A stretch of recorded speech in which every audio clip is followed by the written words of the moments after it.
الأستاذ أحمد الشرقاوي الصحفي بجريدة البيان. بيسأل بيقول: هل لديكم الشجاعة أن تقولوا للدول الراعية والداعمة للإرهاب في مصر والمنطقة العربية اتركوهم يعيشوا في سلام، نحن نعرف طريقنا للديمقراطية، كفانا خراب، ودعونا نبني العالم سويا من أرض الحضارات مصر؟ ده السؤال الأول.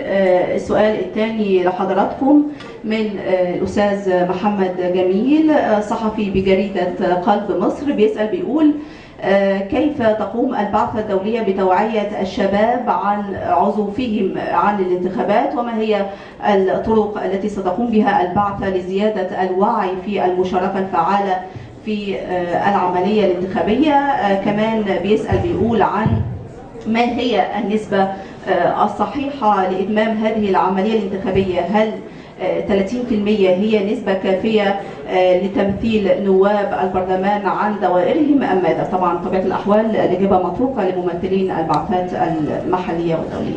الحقوق والتنمية وتداعت إليه 85 دولة، ولأول مرة في التاريخ طرحنا اتفاقية شاملة لمكافحة الإرهاب في جنيف، ولكن للأسف ما زالت هناك دول كثيرة ترفض أن يكون هناك اتفاقية شاملة لمكافحة الإرهاب، ومن أجل ذلك دفعنا ثمنا غاليا، لكننا لن نتوقف عما نناضل من أجله. فدول المنطقة من حقها أن تنعم بالأمن والاستقرار، ولا يجوز أبدا لأي كائن كان أن يستخدم الإرهاب ضد دول المنطقة. وبالتأكيد سنصل إلى اتفاقية شاملة، والحقائق على الأرض ووعي الشعوب الآن في المنطقة العربية أفضل بكثير، وهم يدركوا ما يحاك ضد المنطقة. هذا مبدئيا.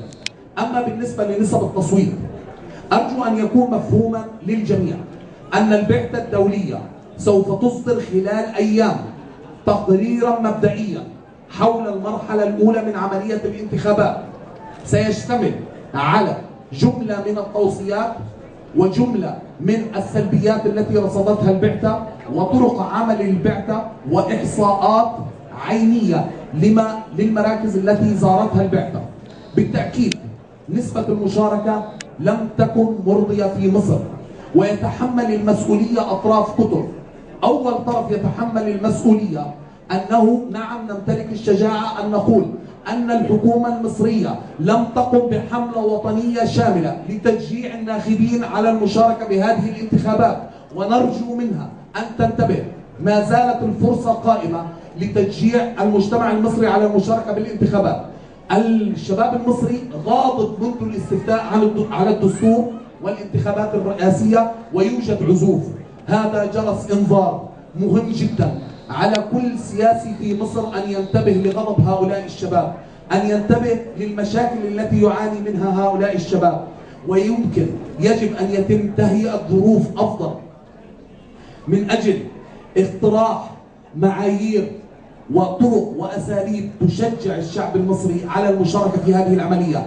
على كل مواطن مصري أن يدرك اليوم أنه عندما يتوجه إلى صناديق الاقتراع فإنه لا يصوت فقط على مصير واستقرار مصر، بل يصوت على مصير واستقرار المنطقة العربية والشرق الأوسط، لأنه بتصويته يؤسس إلى مصر مستقرة. ومصر إن لم تكن مستقرة لن تستطيع أن تلعب الدور المطلوب منها لإحلال الاستقرار والسلام في هذه المنطقة. شكرا جزيلا.